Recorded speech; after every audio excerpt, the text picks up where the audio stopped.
명절 연휴를 맞이해 방송사에서는 나오지 않는 소식들이 많이 접해지고 있습니다. 일본 시네마현의 한 기초자치단체가 14년 만에 독도 영유권을 주장하는 집회를 열기로 했다고 하는데요. 10일 교토통신에 따르면은 시네마현의 기초자치단체장은 전날 마스무라 요시우미 영토 문제 담당상을 만나 정부의 국무위원 참석을 요구했다고 밝혔다는데요. 또 그는 일본 정부를 상대로 독도 문제 전담 조직을 설치하고 일본 어민이 안전하게 어업할 수 있게 해달라는 요구도 전달한 것으로 알려졌다고 하는데, 이런 점들을 보아 우리나라의 안일한 독도 대처에 대해 심히 우려가 되는 상황입니다. 최근 이에 대해 민주당 김준혁 의원이 10월 25일을 독도의 날인 국가기념일로 정하자라는 법안을 내놓기도 했는데, 한덕수 총리가 며칠 전에 있었던 대정부 질문 때 외교적으로 독도를 분쟁 지역으로 보이게 하는 것은 굉장히 열등한 외교적 정책이라고 반대 입장을 표했었습니다. 정말 한덕수를 왜 일본 총리라고 부르는 사람들이 많은지 알 수 있는 대목이었는데요. 이러니 우리나라를 우습게 보고 일본이 대놓고 14년 만에 집회를 여는 것이 아닐까요? 정말 먹통불통의 논리 없는 아집까지 일본의 찍소리도 못하는 대한민국을 보면서 분통이 터집니다. 한편 정치를 풍자해 시청자들에게 웃음을 선사하고 있는 SNL 프로그램에서 김건희의 모습을 앞으로는 볼 수 없게 되었습니다. 미디어 오늘에 따르면은 대선 기간이었던 시즌2만 하더라도 SNSL 코리아에서는 매회 오프닝에서 김건희와 김혜경 여사가 등장을 하여 살벌한 수위의 풍자를 보여줬었습니다. 하지만 윤석열 정부에서 공개가 된 시즌3, 시즌4, 시즌5에서는 모두 풍자의 수위가 낮아진 것은 물론 김건희 풍자 캐릭터는 이젠 찾아볼 수도 없게 되었는데요. 시즌3 1화에서는 한동훈을 풍자한 한동안 기자가 출연하기도 하였으나 끝내 김건희 캐릭터는 등장하지 않았습니다. 이런 가운데 김건희 캐릭터를 뛰어나게 연기했었던 배우 주현영 씨가 갑작스럽게 시즌5부터 SNL 코리아에서 하차하게 되었는데요. 당시 최고의 인기를 얻고 있었던 주현영 씨가 SNL 프로그램에서 사라지게 된 것을 두고 제대로 된 이유를 알 수조차 없어 보는 시청자들로 하여금 많은 의혹을 낳게 만들었습니다. 주기자로 유명해진 배우 주현영 씨를 일부러 보기 위해 SNS의 프로그램을 시청하는 사람들도 많았었는데요. 건희 흉내를 잘 냈던 주현영 씨가 하차하고 앞으로 SNSL 프로그램에서는 건희조차 풍자를 하지 못하게 되어 이런 제재를 누가 계획했는지 대충 감이 오는 듯합니다.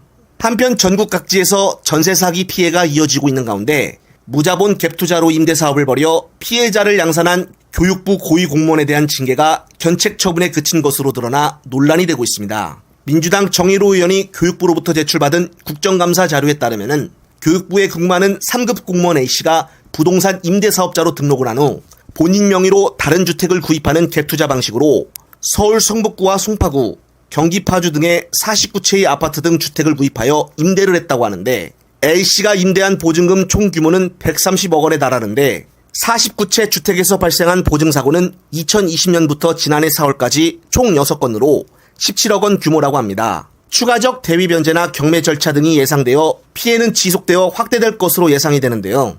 정의로 의원은 이 고위 공무원의 징계를 견책 처분으로 끝낸 것으로 보아 전세 사기 피해자들을 두 번 울리는 처사로 국민들은 윤석열 정권에 더욱 절망하게 될 것이고, 국민들의 상식과 기대를 저버렸기 때문에 국민들도 더 이상 참지 않을 것이라고 말했습니다. 앞으로 민주당은 이번 명절 연휴가 끝나는 19일에 국회 본회의를 열어 김건희 특검법과 최상병 특검법을 꼭 통과시킨다고 합니다.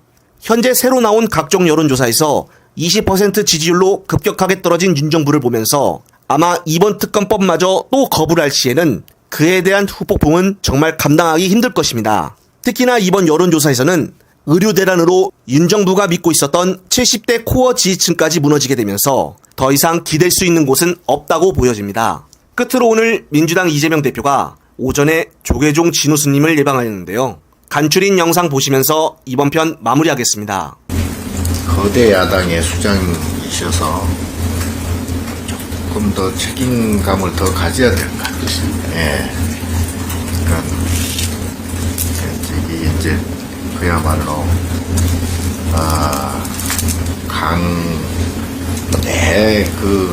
강한 것으로 이기는 것도 무리고, 또 그렇다고 무조건 따라다닐 수는 더더욱 없는 것이고, 그래서 한마디로 요즘 말처럼 밀당을 잘 하셔서 국민들이 우선 네. 편할 수 있도록 하는 그게 가장 그건 원론적인 얘기지만은 그래도 원론이 원론이지 뭐. 네, 그런 게 제일 중요한 일이죠. 그래서 사실 이제 추석이기도 하고 제가 요즘 제일 사실은 답답한 거는 우리 원장님 말씀 그대로인데 이 모두가 함께 이기는 길이 있거든요. 정치라고 하는 게 기본적으로 갈등을 끼고 있는 것이긴 하지만 그게 파멸로 가면 안 되잖아요.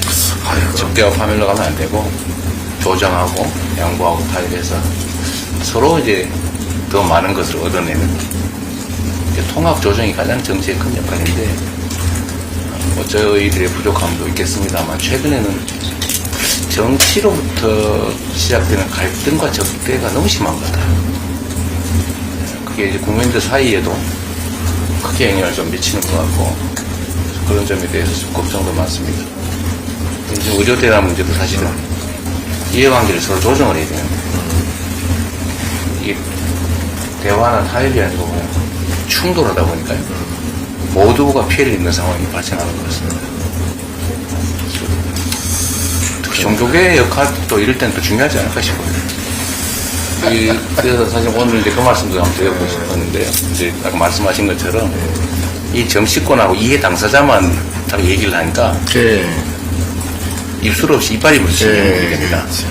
그래서 사실은 중재를 하거나 아니면 좀 윤활유 역할을 할 역할이 필요한데 제가 본 종교계 어른들이 좀 나서주시는 게 지금 이 충돌 양상을 좀 완화할 도움이 될 것 같아요. 지금 대화 자체가 대화가 아니라 싸움입니다. 그 역할들 한번 이미 말씀 한번 하신 게 있으시고 좀 나서주시는 것 도움이 될 것 같아요. 뭐 해결을 안 하면 이게 너무 지금 답이 안 나옵니다. 아무리 봐도 누군가가 양보하거나 타협하지 않으면 이거 결국 다 절벽 끝으로 다 떨어질 것 같아요. 피해는 국민들이 있고. 한번 명절 끝나고 네. 저희가 한번 동지역 차원에서 한번 만나서 그러려면 이제 양쪽 다 네. 어느 정도 좀 우리가 어떤 이제 전체적인 결론은 아니지만 권유하는 부분에 대해서 양쪽 다 수용을 좀 해주는 전제가 좀 돼야 대화에 몰고는 터야죠. 뭐 얘기 자체를 안 하려고 하니까. 그러니까 그게 되면은 이제 우리 종교 지도자 협의회나 종교계 차원에서 한번 왜냐하면 이게 워낙 절실하고 시급한 문제고 피해가 고스란히 국민들한테 이제 갈 수밖에 없어서 한번 정부하고도 한번 그러시죠. 대화를 좀 해보고 한번 노력을 한번 해보겠습니다. 네, 감사합니다. 그러시죠.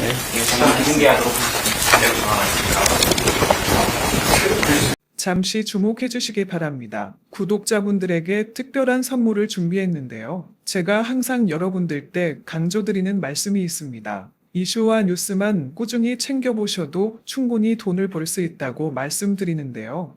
여기 보이시는 채널의 영상을 보시면 어떤 생각이 드시나요? 그냥 눈에 보이시는 뉴스와 영상만 보시고 아무 생각이 없으신가요? 그렇다면 저는 잘못된 것이라고 말씀드리고 싶습니다. 그 이유가 무엇이냐면 제가 8월 초에 뭐라고 말씀드렸나요? 지금은 바이오에 관심을 가져야 한다라고 뉴스만 보고 넘기지 마시고 투자를 직접적으로 생각해봐야 한다고 말씀드렸는데요. 이런 썸네일들과 영상을 통해서 충분히 구독자님들께도 전달이 되셨을 겁니다. 이런 바이오 이슈가 되었을 때 부자들은 어떻게 생각할까요? 바이오 관련주는 무엇이 있는지, 어떤 종목이 가장 좋을지, 어디에 투자해야 돈이 몰릴 수 있는지 자연스럽게 생각한다고 말씀드렸습니다. 지난번에 구독자분들과 함께하는 주식으로 수익 내기를 진행했었는데요. 100% 무료로 진행을 했고 이 사진을 보시면 아시겠지만 구독이라는 문자 메시지를 남겨주신 모든 시청자분들께 이렇게 바이오 관련주 중에 가장 급등할 확률이 높은 딱 한 종목을 드렸습니다.